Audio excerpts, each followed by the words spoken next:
Good morning everyone. Happy Wednesday po sa lahat. Tayo ay nasa petsa ng 29, buwan ng Oktubre.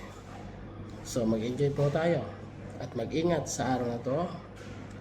Ugaliin nyo po uminom ng lemon ginger tea para laging healthy. Sarap naman talaga. After nito, 1 bottle of water.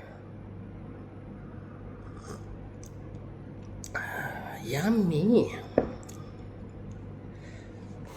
Sarap ng ano niya. Yung init at saka yung medyo anghang na kumakagat-kagat sa labi at dila. Ay! Siyang magpapasarap lalo. Ikaw, sabi nga ni Batman, diba? Ay, napakasarap na rin.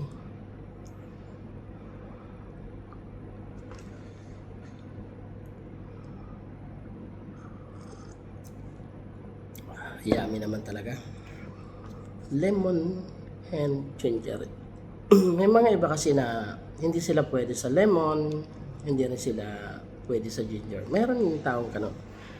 Hindi ko alam. Talagang hindi kasi pare-pareho. Hindi rin ako sure na lahat ng tao ay hindi pwede sa tea. Meron siguro hindi. Pero mostly lahat pwede.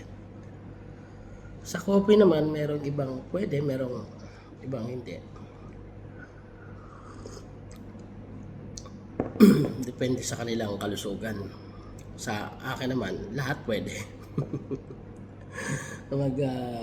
Coffee, milk, tea, tapos itong lemon and ginger, pwede ako. Iniwasan ko lang yung mga soft drinks. Yan, medyo ano kasi yan eh. Hindi siya friendly. So dapat friendly ang iinumin nyo. Para long life, ika nga.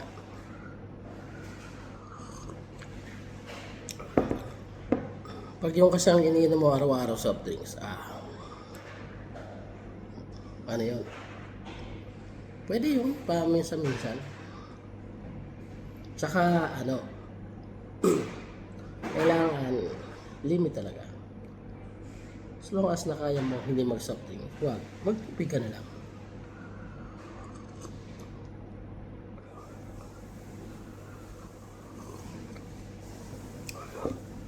Ito naman ginger. Maliit pa kami eh. Ano talaga eh. Pamilya na sa akin. Ngayon, social na nga kasi nasa tibag na. Oh. Diba? Dati, wala. Hukayin mo lang sa likod bahay nyo yung luya. Tapos, hugasan mo.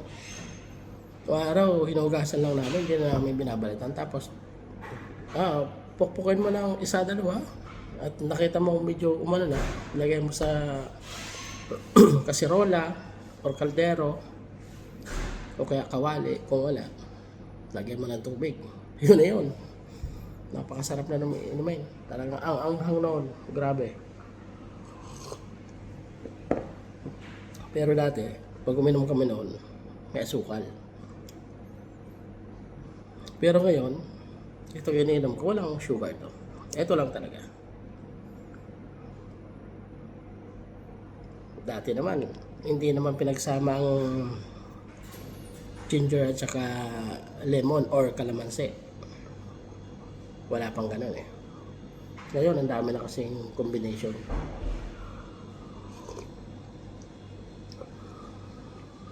Dami na nilang, syempre, nagiging high-tech. Marami ka nang madidiscover.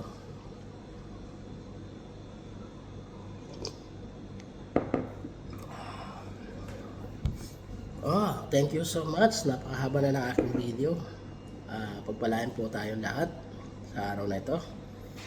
At ilayo tayo sa anumang karamdaman at kapahamakan, lalong-lalo na ang ating mga mahal sa buhay, family, friends, mga kaka-reels, relatives, mga katrabaho natin, at saka yung mga matatagal na nating kaibigan na hindi yung mga nakikita.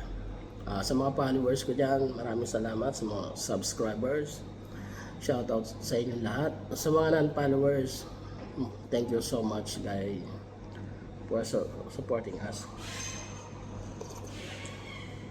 Sa ating tagapagpailaw ng bahay natin, shoutout Miss Sales Lynn and Miss Lynn Journey. Thank you so much. Hanggang dito na lang muli. Hanggang sa susunod.